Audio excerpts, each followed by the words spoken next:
ছাত্র জনতার তুমুল আন্দোলনের মুখে শেখ হাসিনা সরকারের পতনের পর গত ৮ আগস্ট নোবেলজয়ী ড. মোহাম্মদ ইউনূসের নেতৃত্বে যে অন্তর্কালীন সরকার প্রতিষ্ঠিত হয় তার আজ ১ মাস পূর্তি।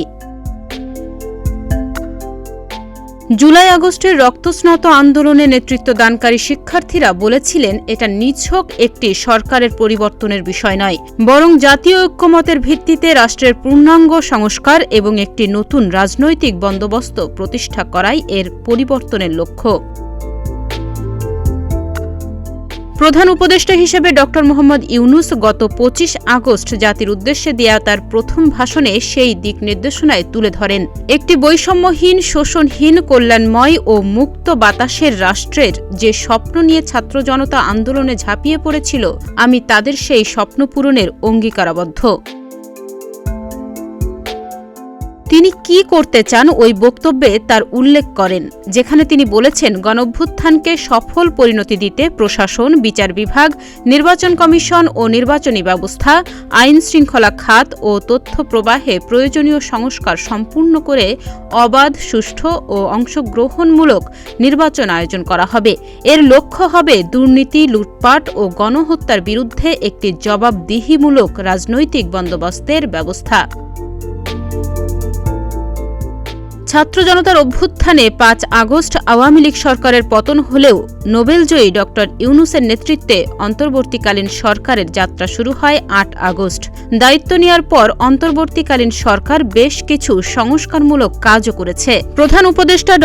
মোহাম্মদ ইউনূস গত ৫ সেপ্টেম্বর সরকার পতনের মাস পূর্তিতে দেয়া এক বার্তায় বলেন, মাত্র ১ মাস হল অন্তর্বর্তী সরকার দায়িত্ব নিয়েছে, তা সত্ত্বেও আমরা বিপ্লবের প্রকৃত লক্ষ্য অর্জনের জন্য গুরুত্বপূর্ণ সংস্কারের কাজ শুরু করেছি। হত্যাকাণ্ডের বিচার ও জবাবদিহি নিশ্চিতে কাজ শুরু করেছে বলে জানান ড. মোহাম্মদ ইউনূস।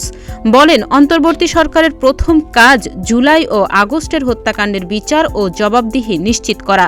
এজন্য সরকার গণহত্যার বিষয়ে জাতিসংঘের নেতৃত্বে স্বাধীন ও নিরপেক্ষ তদন্ত পরিচালনা করতে জাতিসংঘের মানবাধিকার দপ্তরকে আমন্ত্রণ জানিয়েছে।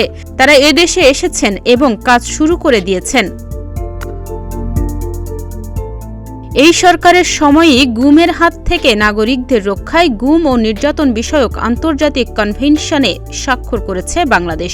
প্রধান উপদেষ্টা এ প্রসঙ্গে বলেন, এর মধ্য দিয়ে স্বৈরাচার দ্বারা প্রতিষ্ঠিত গুম সংস্কৃতির পরিসমাপ্তি ঘটানোর জন্য আন্তর্জাতিকভাবে প্রতিজ্ঞাবদ্ধ হয়েছি। আহতদের বিনামূল্যে চিকিৎসা নিশ্চিত করতে করা হবে ফাউন্ডেশন। ড. মোহাম্মদ ইউনূস বলেন, আমাদের প্রধান দায়িত্বগুলোর মধ্যে একটি হল বিপ্লবের সময় গুরুতর আঘাতপ্রাপ্ত হাজার হাজার মানুষের বিনামূল্যে চিকিৎসা নিশ্চিত করা। হাসিনার দুর্বৃত্তরা তাদের চোখ লক্ষ্য করে রাবার বুলেট ছোড়ায় অসংখ্য তরুণ শিক্ষার্থী দৃষ্টিশক্তি হারিয়েছে। আমরা আপ্রাণ চেষ্টা করব তাদের চোখের আলো ফিরিয়ে দিতে। অন্যান্য সিদ্ধান্তের মধ্যে অন্তর্বর্তী সরকারের প্রধান উপদেষ্টা হিসেবে দায়িত্ব নেয়ার পর ড. মোহাম্মদ ইউনূস রাজনৈতিক দলগুলোর মতৈক্যের ভিত্তিতে ১৫ আগস্ট জাতীয় শোক দিবসের ছুটি বাতিল করেন। এছাড়া অন্তর্বর্তীকালীন সরকার জাতির পিতার পরিবারের সদস্যদের নিরাপত্তা আইন ২০০৯ও বাতিল করে। এছাড়া দুর্নীতির ২ মামলায় ১৭ বছরের সাজাপ্রাপ্ত বিএনপি চেয়ারপারসন খালেদা জিয়াকে মুক্তি দেয়া হয়েছে, তার পাসপোর্টও ফেরত দেয়া হয়েছে। জামায়াতে ইসলামী ও ইসলামী ছাত্র শিবিরের নিষেধাজ্ঞা প্রত্যাহার করা হয়।